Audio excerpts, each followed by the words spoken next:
everybody. We are in the kitchen with Tricia Liupaono. Yes. Did I pronounce that correct? Okay. Big Girl Bakes owner. Bakes. And she is part of the night market that's happening in Kapolei later this evening. But you're also all over the place. You are a big boss lady. Yes. I don't want to say small business because we're a big business. Ah, that's right. Yeah. Big Girl Bakes. All right. Well, tell us how you started. So it's kind of a long story, but I'm going to try and cut it down. So I got into baking because, can I go ahead and say that whole thing? Yeah, you can do it. Share your story. So I got into baking because I used to cook up dope. And when I went to jail, I didn't know what I was going to do when I got out of prison because everything that I did before required a background check. And now that I had a felony, I didn't know what I was going to do.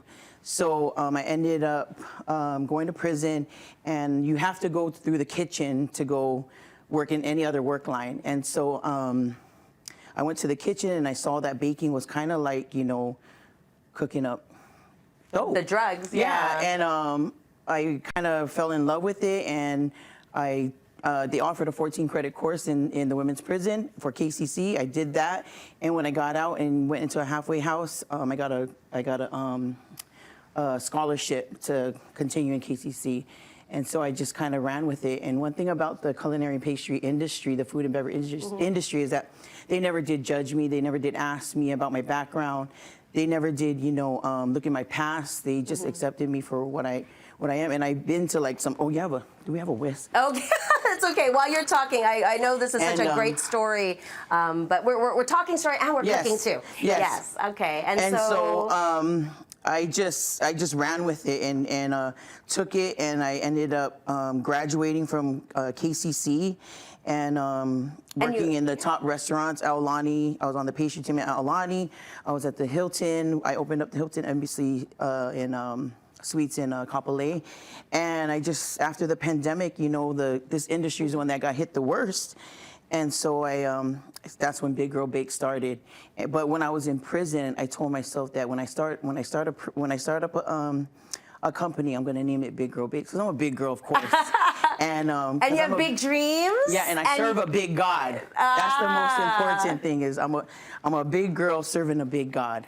So well, that's amazing. And you know, I know this is such a great story, and it reflects in the work that you do. Yes, what are we making this morning? So this morning, my most popular desserts right now, as I go into the markets, is my cake parfaits. Okay, these ones. Okay. Yeah, so my strawberry cheesecake parfait, and then I just came out with the new one, the ube one, which we're going to assemble today. This is the cookies and cream, it looks like? No, that's the chocolate peanut butter one. Oh, chocolate peanut butter. So I already started assembling the ube one in here. Okay.